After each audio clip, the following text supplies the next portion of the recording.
Rape is a devastating crime that not only assaults the body, but the spirit of the victim, creating feelings of powerlessness and fear that can last a lifetime. The trauma can be reinforced by the social problems victims face when they report the crime, in a system that empowers perpetrators by blaming the injured party. Princess Olukemi Kayode runs a rape crisis center in Lagos. It's about the power. It's about taking advantage of the strength that you have or the moment and knowing that you can't do anything about it now.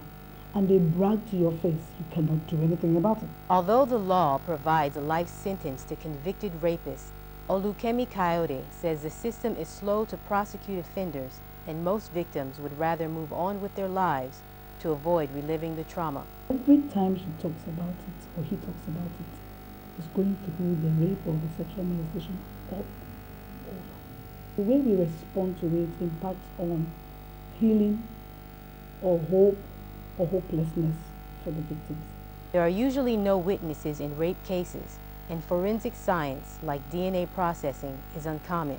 This places a heavy burden on victims to prove rape. There are also problems of social pressure and the attitude of blaming the victim, which encourage the culture of silence. When a woman is raped, some believe she is partly responsible. Look at our dressing code.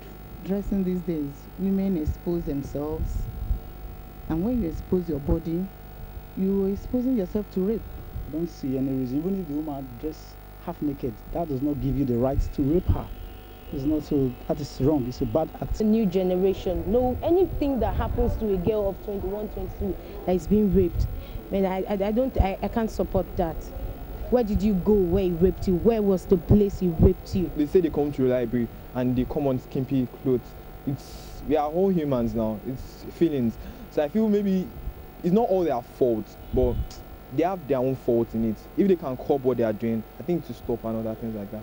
According to Matthew Okwara, a Lagos-based lawyer, there are problems within the legal system that keep victims from receiving justice. To get the police report, to get the medical report, you find out that 2 months is almost over. When the law says that the person must be prosecuted within 2 months. Despite this, Barrister Okwara says that victims should not be discouraged and should pursue their case to its conclusion. What you are, especially educated parents who feel that what you have done to their daughter is unacceptable, they push it to logical conclusion and they are convicted rapists. Olukemi Kayode also urges women to break the culture of silence by reporting rape within 72 hours in order to receive medical treatment that can prevent pregnancy, HIV/AIDS, and other sexually transmitted infections. So there's a lot of things to actually take concerning your health. So it's important they report. Once something ever passes, you can't take it. Her center has also started training law enforcement and the community on response to rape.